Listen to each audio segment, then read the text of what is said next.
Lucas capítulo 6, eu vou ler a partir do 39.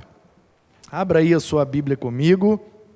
Não sei se você está usando a Bíblia de papel ou a Bíblia no celular, porque se você está assistindo o culto no celular, você vai ter que abrir a Bíblia de papel. Que curiosidade, né, Abner? A gente foi obrigado a ter o culto de forma virtual, mas por conta do culto virtual está tendo que usar a Bíblia analógica, né?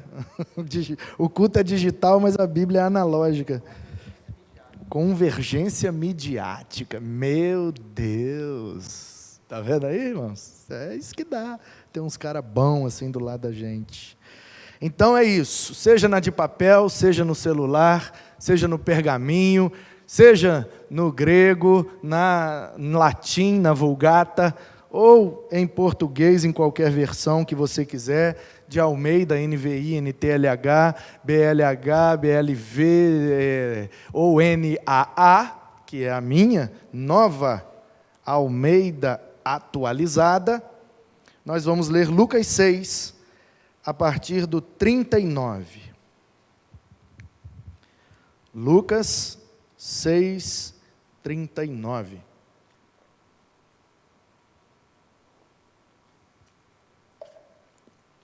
Diz assim, texto registrado pelo médico amado Lucas.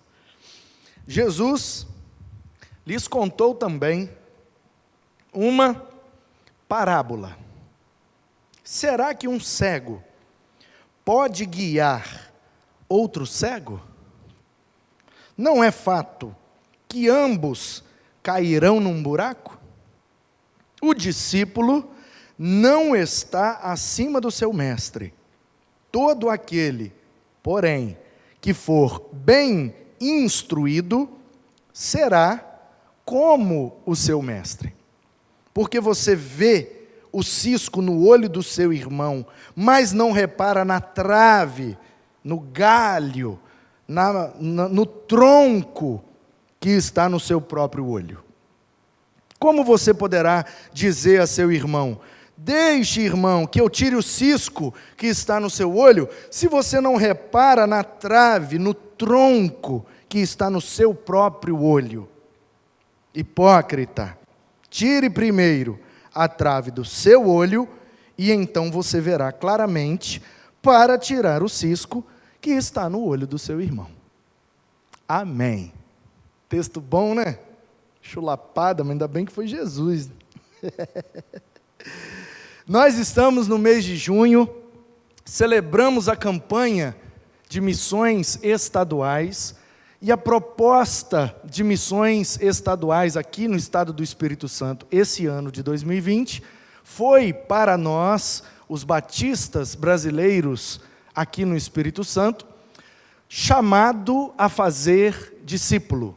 Esse foi o tema de missões estaduais. E nós tivemos esse ano o grande privilégio e a enorme alegria de sediar, de receber aqui em nossa igreja, aqui no nosso prédio, o culto que deu abertura e lançamento da campanha de missões estaduais 2020. Quero agradecer à Convenção Batista do Estado do Espírito Santo, agradecer pastor Márcio Soares, inclusive aproveitando para fazer uma menção de luto e de pesar pela perda de sua mãe, a irmã Raquel, e eu tive a honra e o privilégio, hoje pela manhã, de estar com o pastor Márcio, num momento tão difícil, num momento tão crítico, onde ele precisou sepultar sua mãe, a irmã Raquel, muito estimada por nós, e eu estive ali, representando os quase 900 pastores batistas do Espírito Santo, qual represento, sendo o presidente nesse momento, e estivemos ali com o pastor Márcio, junto com o pastor Fábio Daniel, que é o nosso coordenador de missões estaduais, representando a convenção, e o pastor da irmã Raquel e o pastor do pastor Márcio, pastores Erasmo e Juarez Mendes. Podemos ali, com poucas pessoas, somente alguns familiares, podemos ali abraçar a família e demonstrar o nosso sentimento e desejar os nossos pêsames para essa família que perde uma pessoa tão querida. Dizer a vocês que não foi, tá bom? Muita gente tem me perguntado se foi de Covid, se foi pela Covid. Não foi, tá ok? Ela vinha lutando com uma enfermidade há muito tempo e foi vivendo um processo de degeneração por conta dessa enfermidade e veio a falecer, e na manhã de hoje ela foi sepultada.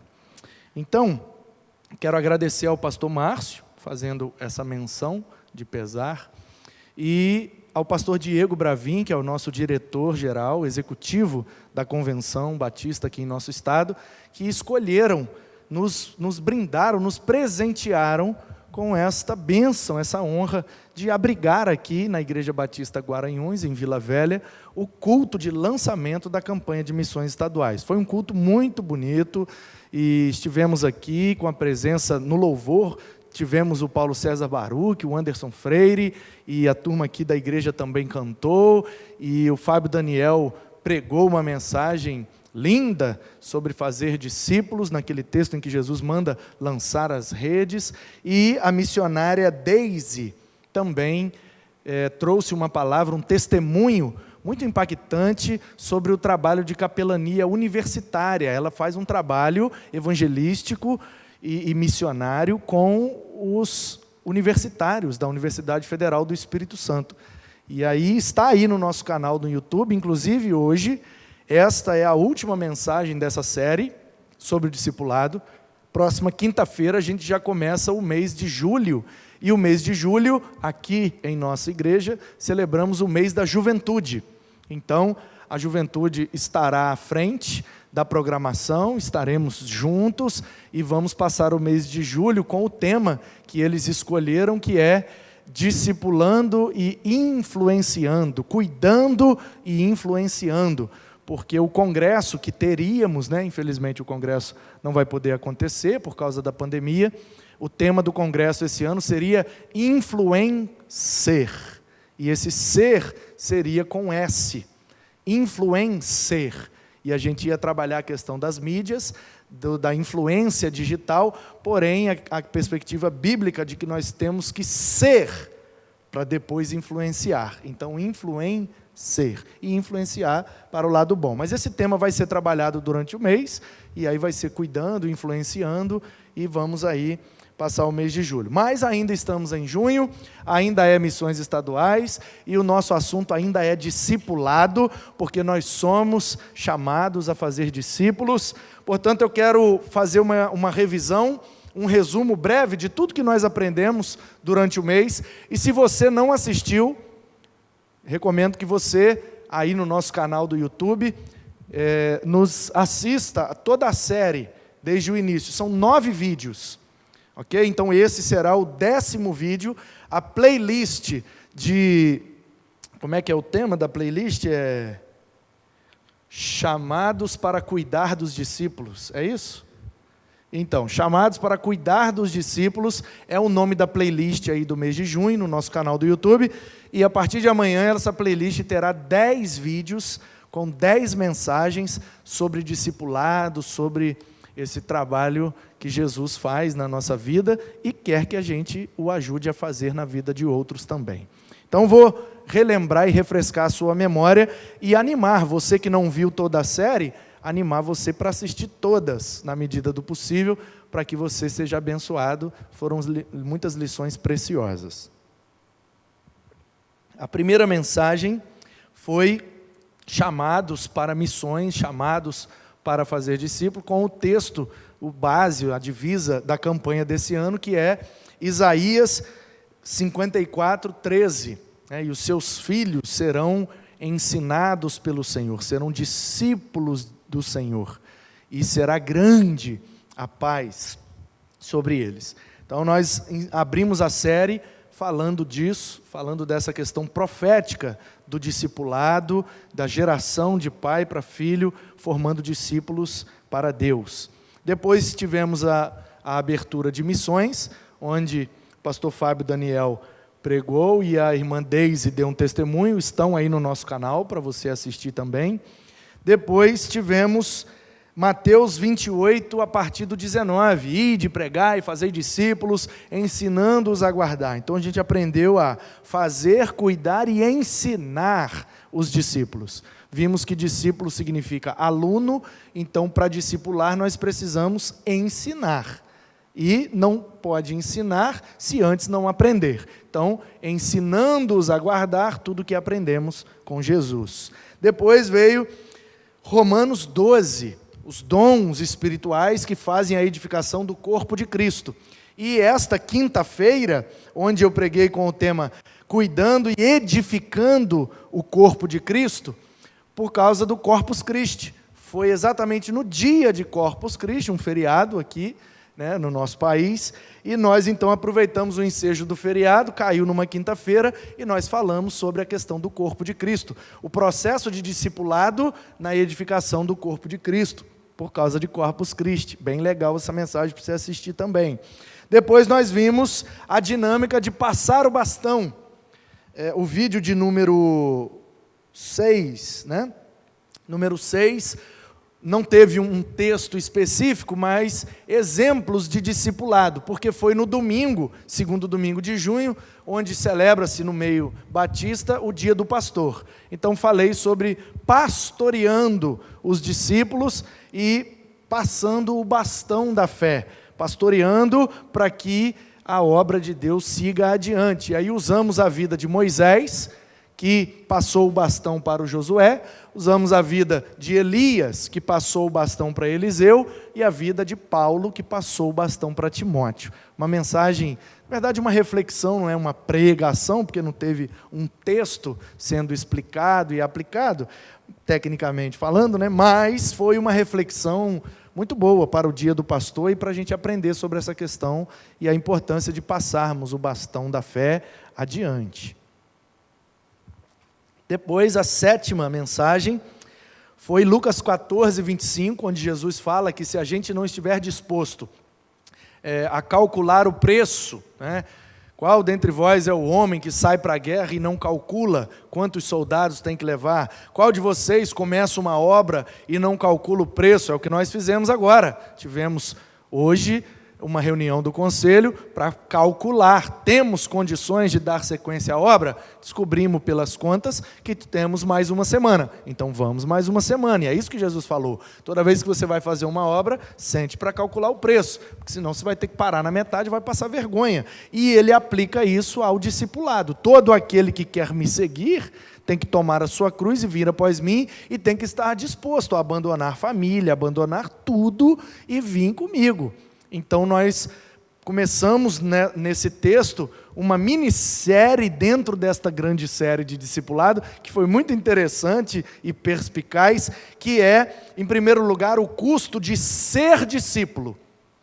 E aí nós aprendemos que exige de nós um custo, não é preço, não é dinheiro, é custo. Por quê? Porque é tempo, é renúncia, é atenção, é piedade, é disciplina, é tudo aquilo que nós vamos, entre aspas, pagar, sem ser dinheiro, mas que nós vamos fazer, nós vamos entregar como um preço pago a Deus, para que a gente seja discípulo de Cristo. Depois que eu sou discípulo, aí eu preciso começar a fazer discípulos. Não fazer discípulo meu, não fazer discípulo para mim, mas fazer discípulo para Deus, para Cristo, seguindo o modelo de Cristo. Na verdade, é Cristo fazendo discípulo através de mim. E aí nós vimos o texto de Filipenses 3, onde Paulo fala de forma brilhante desse processo que Jesus usa os seus discípulos para fazer outros discípulos.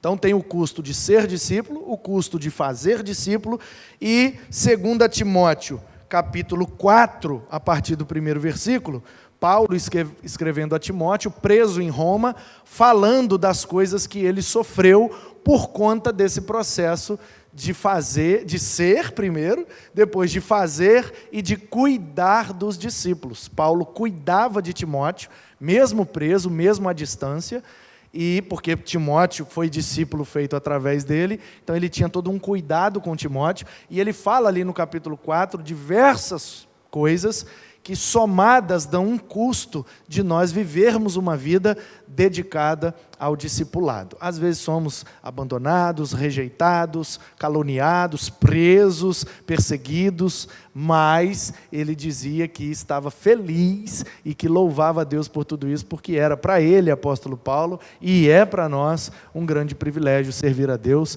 e fazer discípulos para Jesus. Então queria, com essa palavra e com essa introdução, incentivar a você para assistir toda a série. Está aí no YouTube, é de graça, é só dar o play e assistir na sua TV, no seu celular, no seu computador. Tenho certeza que vai abençoar muito a sua vida. Compartilhe, compartilhe para muita gente aprender sobre isso, que na verdade essa é a espinha dorsal da igreja. Sem o processo de discipulado, a igreja não vai adiante. Então é um assunto muito importante, extremamente importante, e nós temos que compartilhar essas mensagens sobre o discipulado. Se você não quiser compartilhar nenhuma outra, beleza, mas essa do discipulado, compartilha, por favor, porque o futuro da igreja depende da compreensão e da prática do discipulado.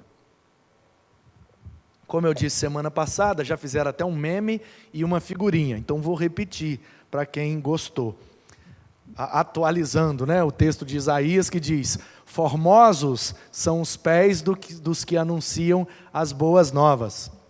Formosos, belos, sobre os montes, são os pés daqueles que anunciam o evangelho, dependendo da versão.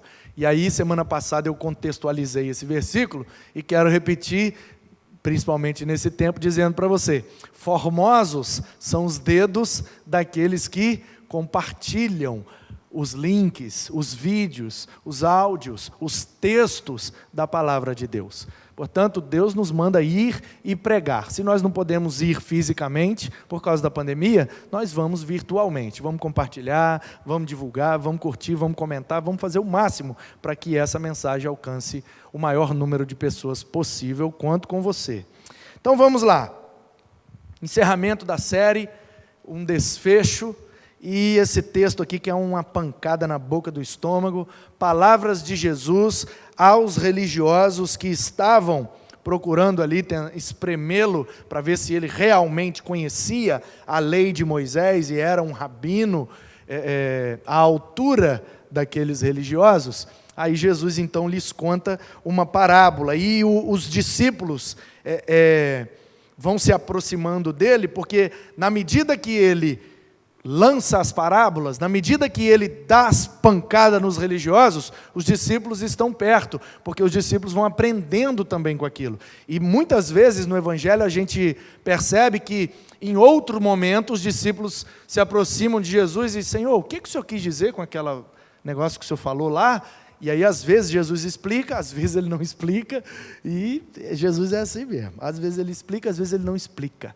Então, qual é o nosso papel? Descansar e confiar nele, mesmo sem entender, continuamos crendo. Mas o texto diz que a parábola é o seguinte: pode um cego guiar a outro cego? Claro que não. Quem é que guia o cego? Você conhece a dinâmica dos cães guias, Cachorros que são treinados, que são ensinados adestrados, para serem guias dos cegos. Então, os cachorros têm um bom faro, cachorro tem uma boa visão, cachorro tem uma boa atenção, então ele serve para guiar um cego. Ou uma pessoa guiando um cego, ou as calçadas que nós fazemos, e nós vamos fazer também, Natan?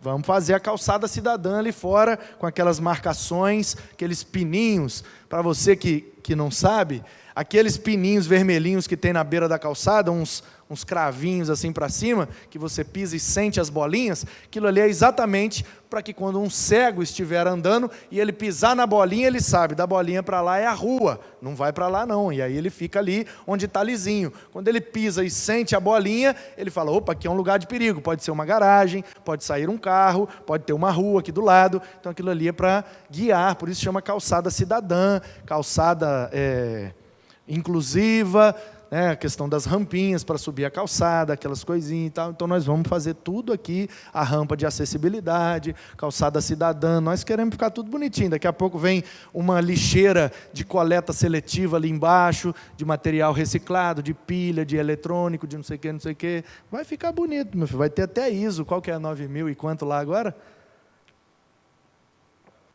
14 mil? Nossa, na minha época era ISO 9.000, já está em 14? Rapaz, evoluiu, hein? Pois bem, o que Jesus está dizendo é, uma pessoa que é cega vai ter dificuldade para andar, vai ter dificuldade, vai poder andar, vai poder caminhar, vai poder se locomover, ou até praticar esportes. Tem futebol de cego, né? Tem outras modalidades esportivas que os deficientes visuais participam, e nós queremos que tenham mais mesmo, que eles sejam incluídos mesmo, né? Temos a Bíblia em Braille. Para você que não sabe, a Bíblia tem em Braille, na Sociedade Bíblica do Brasil, um projeto, arrecadação de fundos, porque fica muito cara, fica dessa altura assim, ó, uma Bíblia em Braille completa, 1 metro e não sei quanto de altura, que o papel é grosso por causa daqueles furinhos, aquelas bolinhas do Braille, mas nós já temos no Brasil, acho que custa em torno de, eu posso estar conversando muita besteira aqui, mas eu fiz uma live com o pastor Assir Geroni. Entra aí no nosso canal e procura aí na live da Hora Nona, a live da Hora Nona com o pastor Assir Geroni, da Sociedade Bíblica do Brasil. Ele falou sobre a produção, eu acho que custa R$9.000, eu acho que foi isso que ele falou. É em torno disso aí, eu não sei se é 900 ou é 9.000, acho que 900 é pouco, talvez deve ser isso aí em torno de 9.000, é 3.000, eu não sei, eu sei que é caro. Então, aqueles que não têm condições, entram numa fila de espera, fazem um cadastro, e a Sociedade Bíblica vai arrumando fundos para produzir essas Bíblias e doar para os cegos Bíblias em Braille. Olha que bênção, maravilha. Então, o que Jesus está dizendo aqui é o seguinte, a deficiência visual causa uma dificuldade na locomoção da pessoa. E aquele que se propõe a ajudar o deficiente visual a caminhar, ele não pode ser também deficiente visual. Por quê? Porque senão os dois vão cair no buraco. Lembrem-se que nos dias de Jesus não tinha cão-guia, nos dias de Jesus não tinha calçada cidadã, nos dias de Jesus não tinha braille, nos dias de Jesus não tinha aquela varetinha que eles têm. Eu já vi vários andando, eles vão assim, ó, com aquela varinha. Eu acho maravilhoso, como é que pode? E eles vão com aqui, e vai batendo assim, vai, e anda, e vai na padaria, vai no mercado, vai, trabalha. Em Guarapari tem uma pessoa, não sei se é um senhor ou uma senhora, mas que é deficiente visual e que fica lá, é uma senhora, na porta do banco ali, em frente à loja americana em Guarapari, e ela é deficiente visual e trabalhando, vendendo uns negócios lá, olha aí, como é que ela dá troco, como é que eu não sei, não me pergunta, eu sei que trabalha e fica lá e vende, está lá há anos, e eu fico impressionado com isso, mas nós temos que lembrar que quando Jesus mencionou a cegueira aqui, a deficiência visual, não tinha nada disso para auxiliar.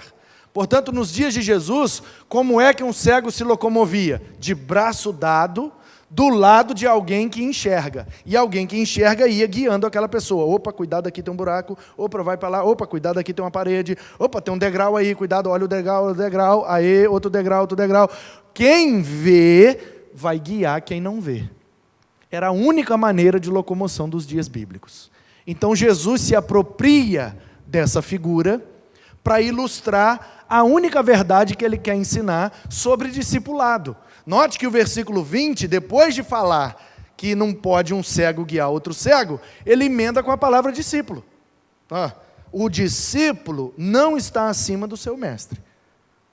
Porém, aquele que é bem instruído, aquele que é bem ensinado, aquele que é bem discipulado, fica parecido com o mestre, ou se tornará como o seu mestre. Então, Jesus está falando sobre discipulado. É aí disso que ele está falando. E aí, 41 e 42, ele vem com a lapada.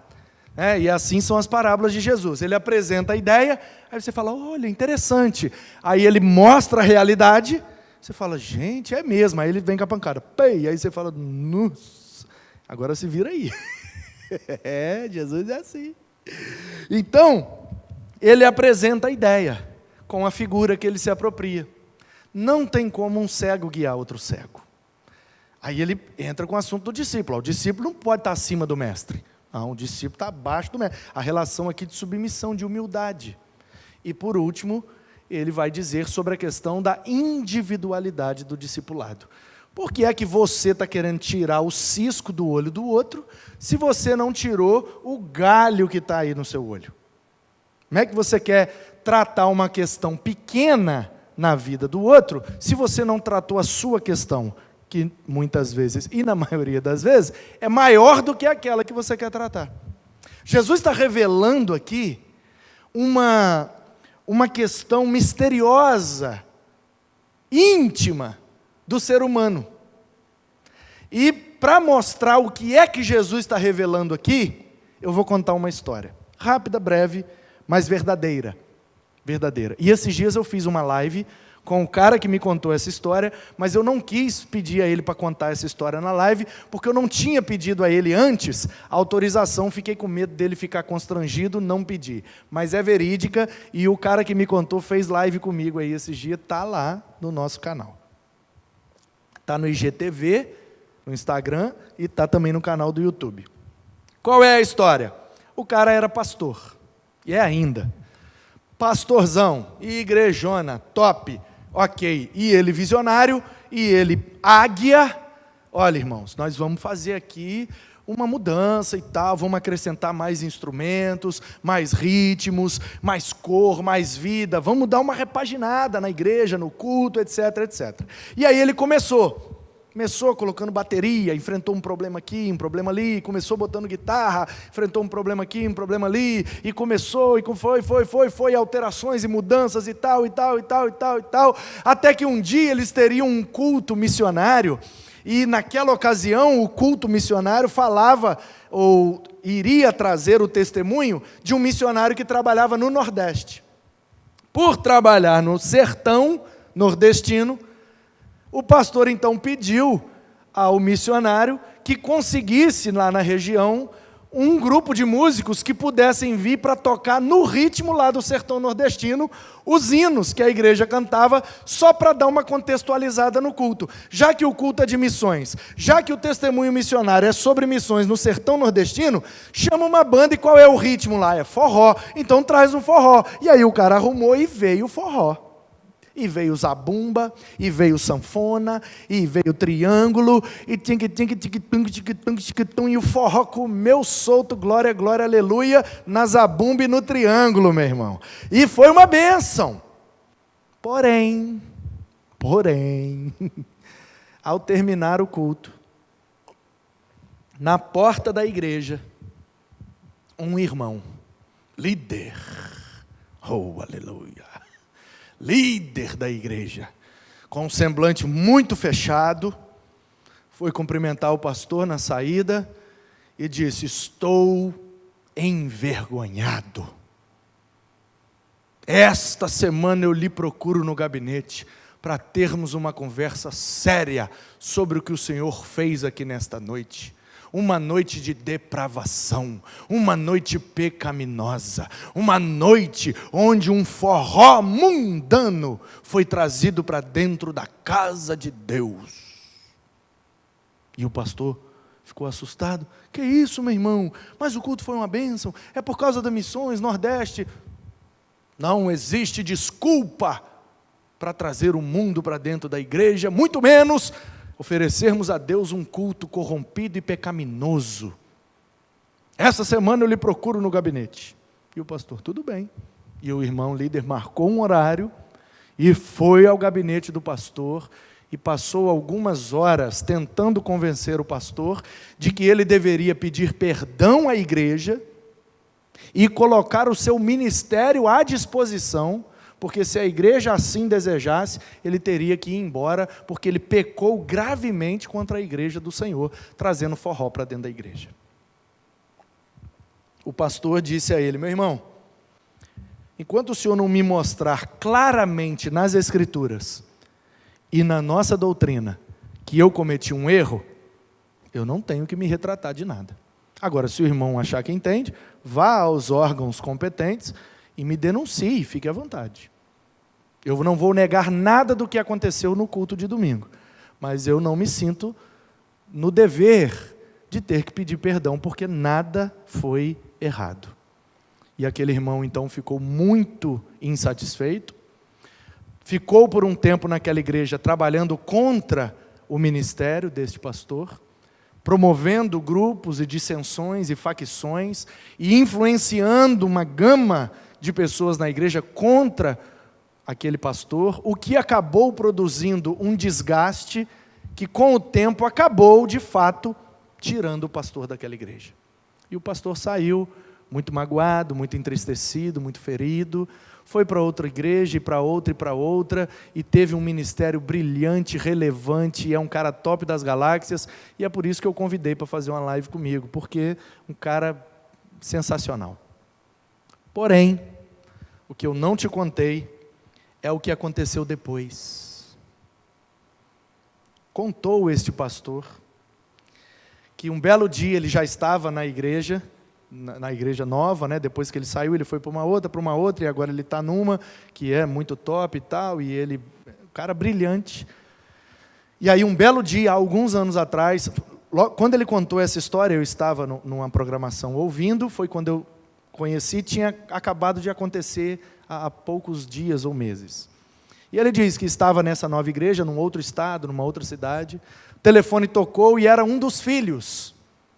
Preste atenção nessa história. Um dos filhos daquele irmão. E o pastor atendeu, não reconheceu o número. Oi, pastor fulano, aqui é Ciclana, filha do irmão Beltrano. O senhor lembra da igreja tal, da cidade tal, o irmão Beltrano, que uma vez teve um problema com o senhor por causa do negócio de um forró? Sim, lembro, porque esses aí, meu querido, a gente lembra. Que quem bate esquece, mas quem apanha não esquece. É um negócio de memória, Alzheimer, enfim. E aí o pastor, sim, eu lembro, pois é, ele está aqui no leito de morte. Está na UTI do hospital XYZ, e ele tem um último pedido antes de morrer, e ele tem poucas horas de vida, segundo o médico.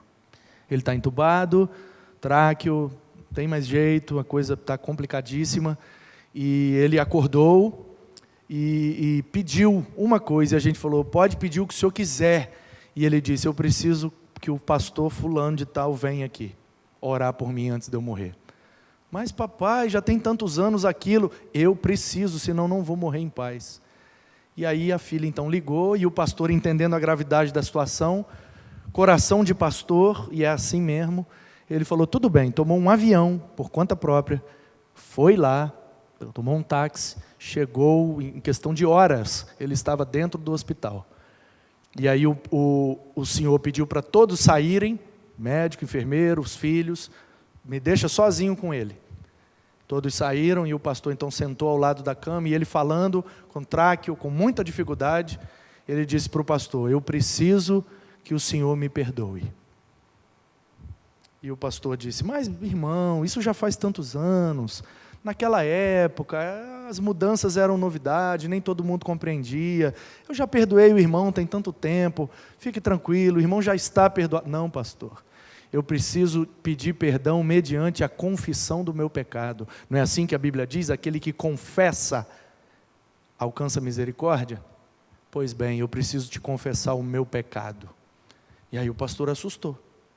Mas que pecado, meu irmão? Eu já perdoei o irmão, eu já entendi a mentalidade, a cultura, a igreja em que o irmão foi criado. Não, pastor, não tem nada disso. O meu problema não era com a sanfona, o meu problema não era com o triângulo, o meu problema não era com a zabumba. O problema, pastor, é que eu era representante comercial. E uma das filiais da minha empresa estava no Nordeste. E um tempo por ano eu tinha que passar naquela cidade do Nordeste por causa de uma das filiais.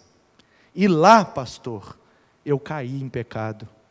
Lá eu me envolvi com uma moça, ela engravidou, e eu, sem saber o que fazer, voltei para casa, não contei para ninguém, e toda vez que eu ia para a cidade, para aquela filial, eu então registrei aquele menino no meu nome, e eu dava dinheiro, eu fazia compra, e eu tinha, durante todos esses anos, eu tinha 2 famílias.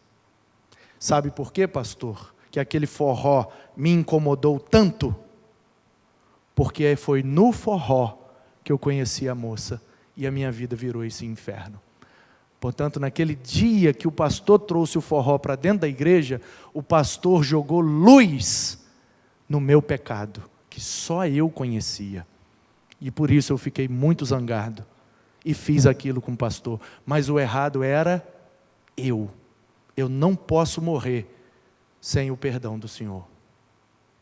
E aí o pastor, compreendendo a gravidade da situação, perdoou, orou por aquele irmão, e ele pediu para chamar a sua família, e ali, na presença da família, ele deu o último suspiro e faleceu.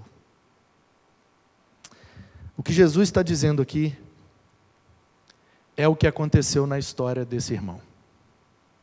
O que Jesus está dizendo é: toda vez que eu aponto um cisco no outro, é porque em mim tem um tronco. Por isso que eu tenho extrema dificuldade de lidar com as pessoas mediante o pecado que elas cometem. Porque se eu aponto, é porque em mim tem algo pior ou maior. Por isso que eu tenho dificuldade de lidar com pessoas que são extremamente legalistas. Mas isso não pode, mas isso está errado, mas isso sempre apontando o erro. O problema está dentro. Por isso que eu tenho dificuldade de lidar com gente que gosta de procurar sempre um defeito, um erro, um pecado, um isso, um aquilo. Fulano não pode por causa disso, daquilo outro. Beltrano não pode, porque não sei o quê, bababá. E os argumentos são sempre os mais espalhafatosos, que nunca tem a ver com a Bíblia e com Deus. Porque Deus não deixou na sua palavra qual é o ritmo correto, qual é o instrumento santo, qual é a liturgia, quanto tempo deve durar o culto, qual é o dia da semana. Não tem nada disso. Isso é tudo uma questão de costume. Estamos acostumados a fazer assim, ok, mas se tivermos que mudar, que seja, é um costume. É costume. Não é lei, não é mandamento, não é vontade de Deus. E eu olho para as páginas do Evangelho de Jesus e vejo como ele tratava os pecadores. E vejo também como ele tratava os religiosos. Jesus só deu chicotada uma vez dentro do templo, nos religiosos. Jesus só dava patada nos religiosos. Mas quando um ladrão, quando uma prostituta, quando um cobrador de impostos, quando um mentiroso, quando um traidor se aproximava dele, ele sempre tratava com carinho, com amor e com acolhimento. E já que ele é o mestre, eu acho que como discípulos, eu tenho certeza, se ele é o mestre, como discípulo, eu tenho que imitá-lo. E ele está dizendo, um cego não pode guiar outro cego. Portanto, eu quero tratar com você, para encerrar essa série sobre o discipulado. Nós já falamos aqui de tanta coisa, né? Nós somos chamados a fazer discípulo, nós vamos cuidar, nós vamos ensinar, nós vamos fazer, nós vamos ser, ok. Mas toda a série, até agora, tratou da dinâmica do discipulado, no sentido de que Deus em nós faz um discípulo para fazer discípulos através de nós. Agora, no final, eu quero tratar da dinâmica invertida, que Deus em mim e eu em mim vou fazer um discípulo. Portanto, eu quero falar da humildade e da individualidade do discipulado. Em primeiro lugar, eu preciso te mostrar, nesse texto aqui, que Jesus nos sugere um discipulado individual. Antes de ser um discipulado comunitário, precisa ser um discipulado individual. Por quê? Porque começa no indivíduo. Hoje nós somos 7 bilhões de habitantes. Começou com um indivíduo. Hoje nós somos, sei lá quantos milhões de discípulos, mas começou com um indivíduo. Então veja bem, no 39 diz assim, ó, será que um cego, note a individualidade, um cego, ele não falou no plural, será que cegos podem guiar cegos? Não, ele falou no singular. Então tem um mistério aqui, irmão, tem uma verdade para ser revelada aqui, preste atenção. O discípulo, olha o 40, no singular, um cego guiando um cego. Aí no 40 ele fala, um discípulo e um mestre. Aí no 41 ele fala, por que você, vê o cisco no olho do seu irmão, entendeu? Ele não fala no plural, por que é que vocês vê o olho no cisco dos seus irmãos? Não é no plural. Todos os 3 versículos estão no singular. É um cego guiando o outro, é um mestre com um discípulo, é uma pessoa vendo o cisco no olho de um irmão. Isso aqui brilhou no meu olho, eu falei, opa, tem um segredo de Jesus aqui para nós. E o segredo é, tudo começa na individualidade. A minha preocupação deve ser, e aí eu estou acabando do jeito que eu deveria ter começado. Por quê? Porque na Bíblia é assim, meu irmão. Antes de haver luz, houve cruz. Porque Deus faz o fim antes do começo. Porque Ele é eterno. Então, já que a palavra é eterno, eu estou pregando a primeira mensagem no final da série. Tudo começa no indivíduo. Lembra daquela música? Será que a gente consegue aqui, com o violão aqui? Vem cá, Abner, vamos passar uma vergonha junto aqui. Vamos logo, já final de série, já estamos daquele jeito. Eu acho que é Vencedores por Cristo, a começar em mim. Vocês sabem? Paola sabe que Paola é das antigas. Brincadeira, brincadeira.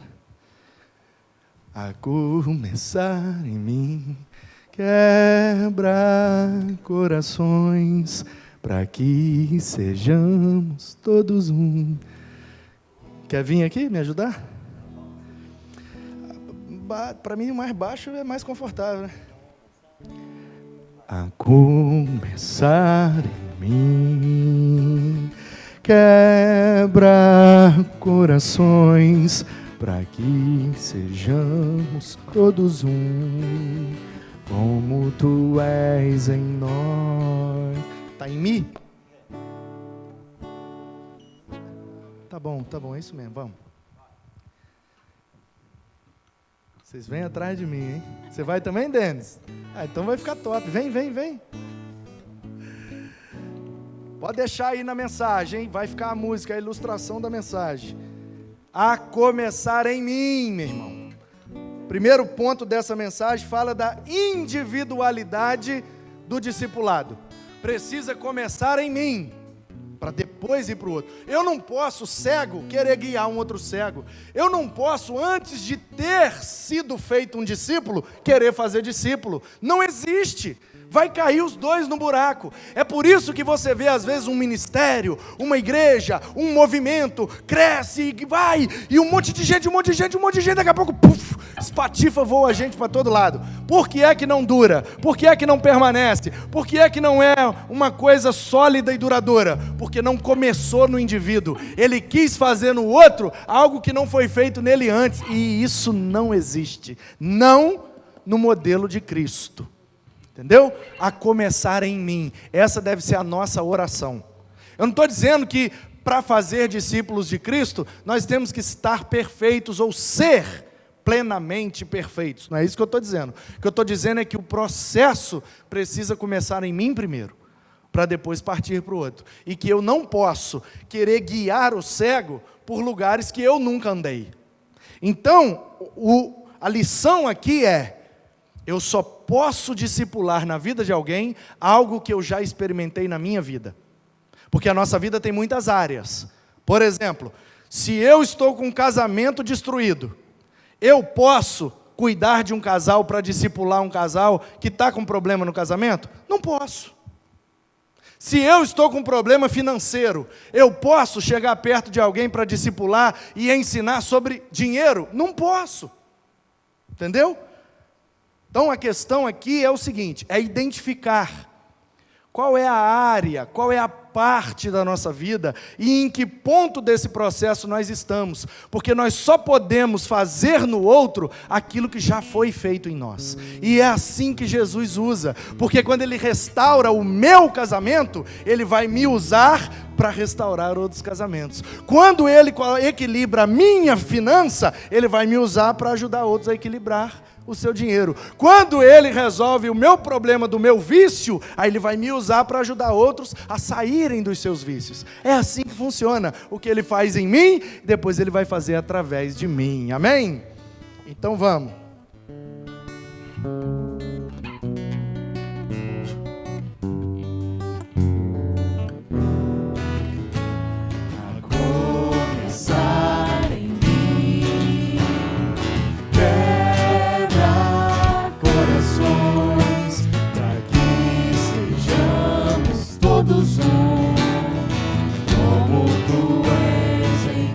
A começar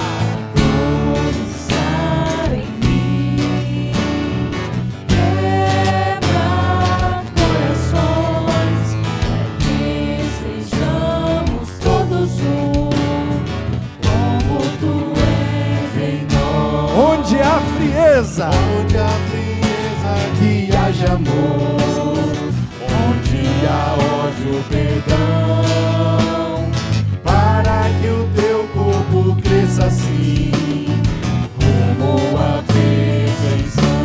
a começar Começar em mim, quebra corações, para que sejamos todos um, como Tu és em nós. onde há frieza, Que haja amor, onde há ódio, perdão, para que o Teu corpo cresça assim, rumo à perfeição. A começar em mim, quebra corações, para que sejamos todos um, como Tu és em nós. para que sejamos todos um. Percebe? A começar em mim, um indivíduo. Vai acontecer algo para que todos nós sejamos um. Porque no fim das contas, Jesus vai buscar um povo. Jesus vai levar uma igreja. Porque nós somos salvos mediante um sacrifício. Estamos todos no mesmo batismo, tendo a mesma uma doutrina, o mesmo Senhor. Deus é um. É isso que os judeus repetem todos os dias. Todos os dias. Deuteronômio, capítulo 6, versículo 4. Shema Israel, Adonai Eloheinu, Adonai Echad. Ouve, ó Israel, o Senhor nosso Deus é o único Senhor. Ele é um, Ele é único, e Ele quer que sejamos um, e Ele quer que sejamos um com Ele. Por quê? Porque tudo começa no indivíduo, com um. Deus tinha um filho, fez dele um missionário, e dele está adotando uma comunidade de filhos, que se tornarão um na eternidade, na sua presença. Portanto, esse texto ensina sobre individualidade. É um cego, é um discípulo, é um irmão.